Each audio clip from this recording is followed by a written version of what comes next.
On a recent visit to Portland, I had the pleasure of taking a tour with Wildwood Adventures on America's first planned scenic highway along the Columbia River Gorge. Wildwood Adventures was so gracious as to gift me the tour, and what a tour it was! Spectacular waterfalls, an amazing scenic vista overlooking the river gorge, and ever so much more.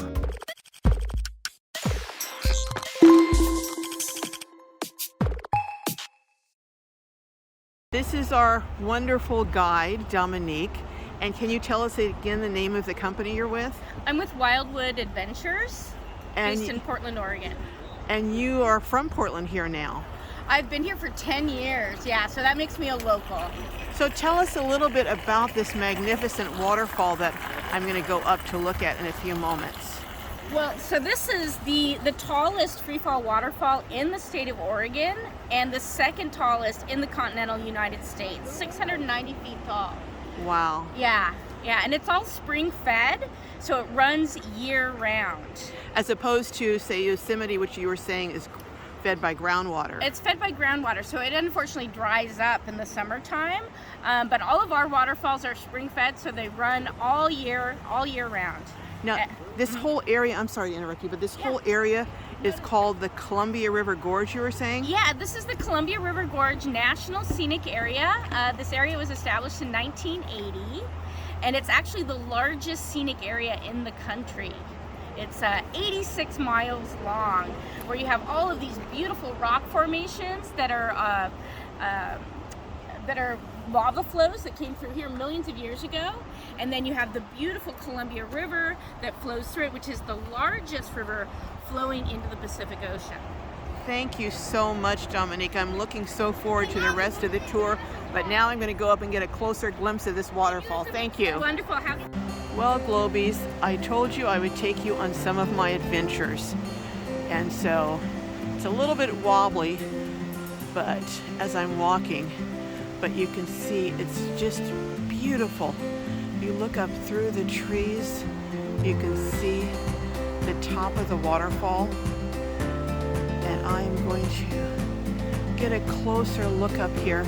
I'll be back in a few minutes after I get a little bit closer. It is hard to even begin to describe just how amazing this is. Look at this. Oh my gosh. Did she say 600 and some feet?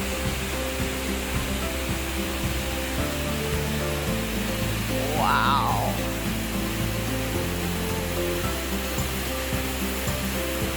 I don't know if I can make it up to that bridge, folks, but I'm going to see. Well, here goes nothing. Well, I don't know if you can hear me huffing and puffing. I've come up to the first rung of the walk. I don't know if I'm gonna make it all the way up to that bridge, but I'm gonna try. Holy moly. Look it up. I have to go all the way up there and around and be back in about 10 minutes before the van leaves. Okay, here I go. I'm gonna try. We'll see if I make it or not. You want to start taking bets at this point and see if I make it? Well, Katie barred the door. Look who made it up to this Vista lookout. None other than little old me. Oh my goodness. Look at this.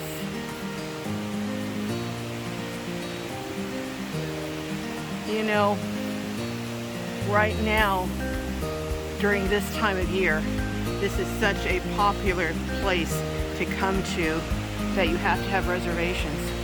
And the reservations get booked well in advance. That's one of the reasons I decided to take the tour. Because on the tour, they already have access. So you don't have to worry about trying to book reservations. And I would never have been able to see it if I hadn't come on this tour. So thank you for having this tour available. Oh my goodness. There's another hike that you can take. It goes up about 6 miles, but I'm not going to try that, obviously. But it goes around and it winds up the mountain and I think you can go up to the very top of the falls. Huh. Maybe on a day when I have a weekend and I can spend the whole weekend doing that climb.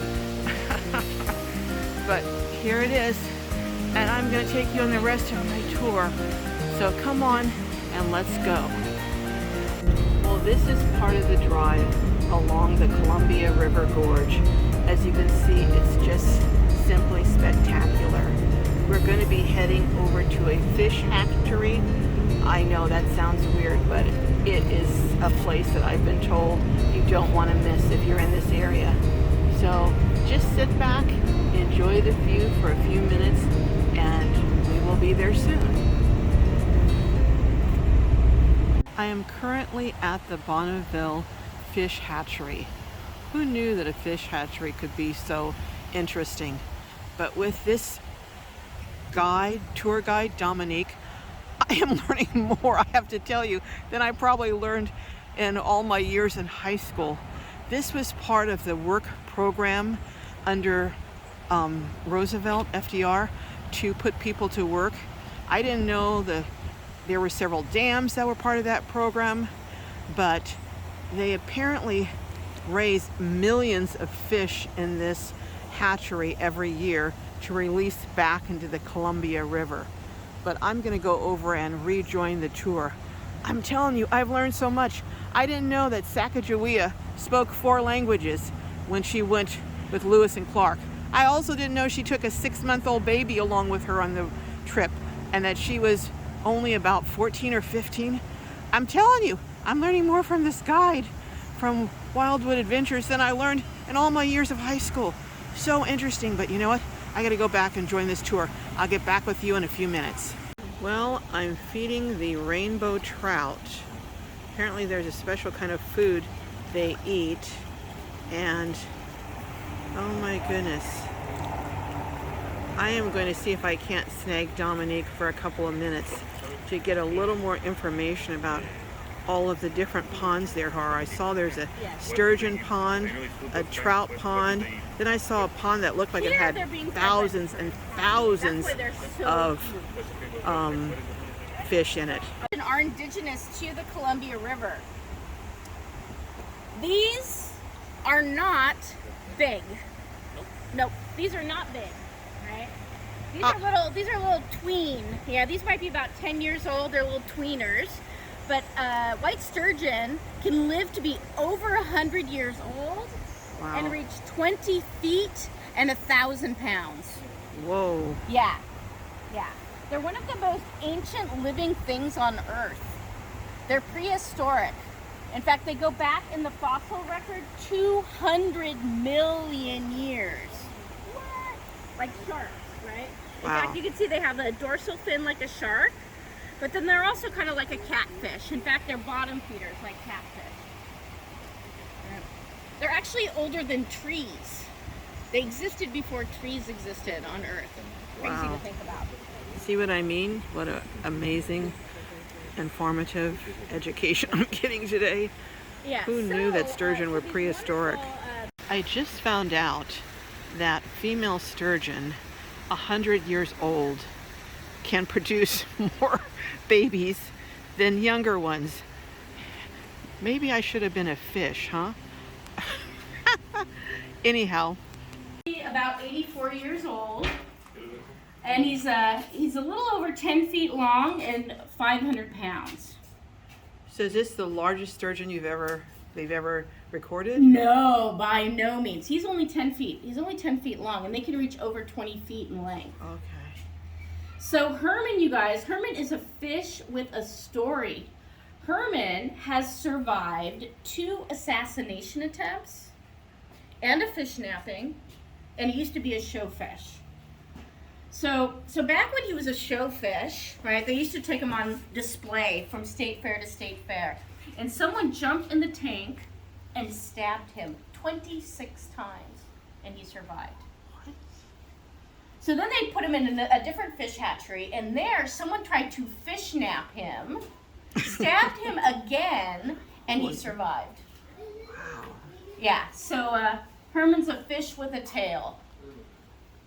Get it? You guys know the laugh. We get it. All right, yeah. Now you said he's the state fish? Yeah, well, he's our unofficial state fish. Okay. Yeah. But yeah, so Carol, you were asking about the largest fish ever recorded, or the largest sturgeon in the Columbia.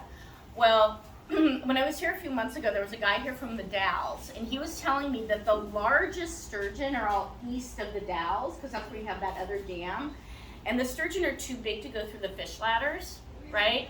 So you have the more ancient populations on that side. So after I heard that, I went and did a little research, and I found out that the largest sturgeon ever caught in the Columbia was 24 feet long. That's the size of a whale.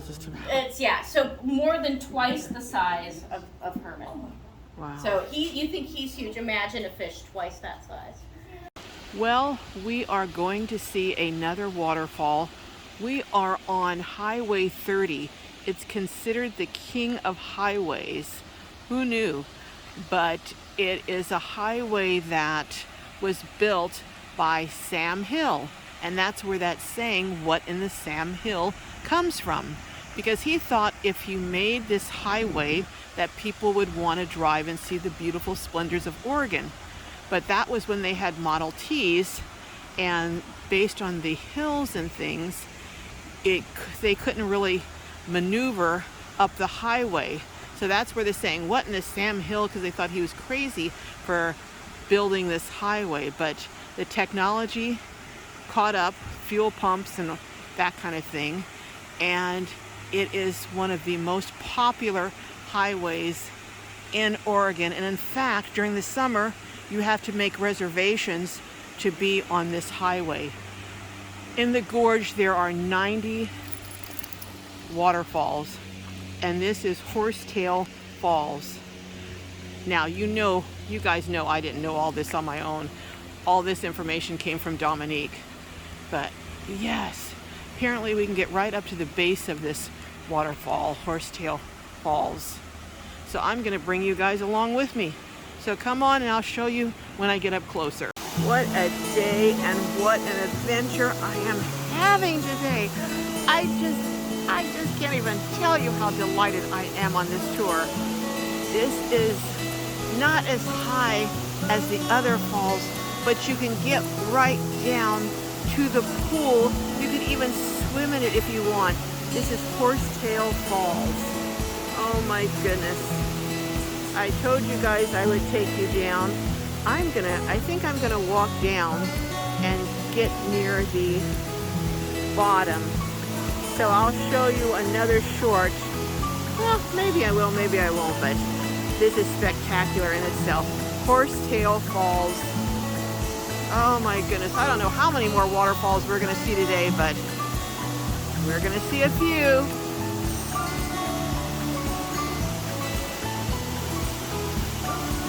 Well, there's someone after my own heart, taking a dip in the waterfall pond at the base of Horsetail Falls. I took a little dip, put my feet in too. Look at the structures of that rock around there. Oh my gosh. It's just breathtaking. You can feel the mist hitting you while you're down here. I've got to come back with Jessica so we can take a little dip in here. It's just stunning. Thank you, Wildwood Adventures. This is really the best day of my visit to the Portland area. Better than even getting my van redone. Oh my gosh.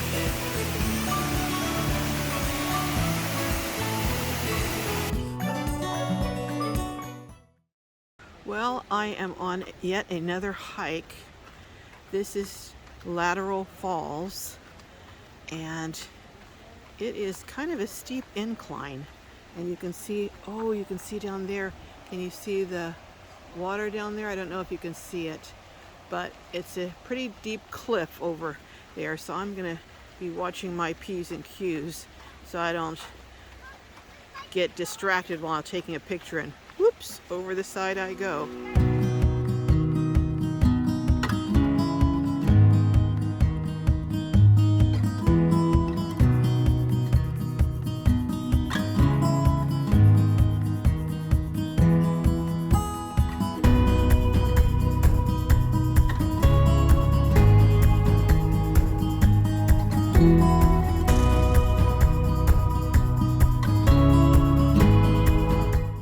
Oh, this is amazing. Simply amazing. If you look up there, it's like a giant heart. Can you see it up there?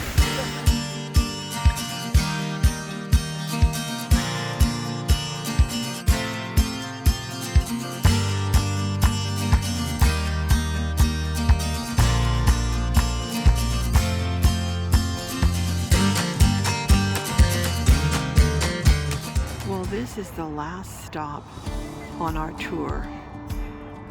I would say in some ways the best was saved for last, but there were so many stops it's hard to actually say what was the best. But this is without question the best view of the Columbia River Gorge. If you look down there, it's just a spectacular vista. And this is Crown Point where we're at. And there's a building which I will show you that's called the Vista House. But just a little more of the view first. This picture really doesn't even begin to do it justice.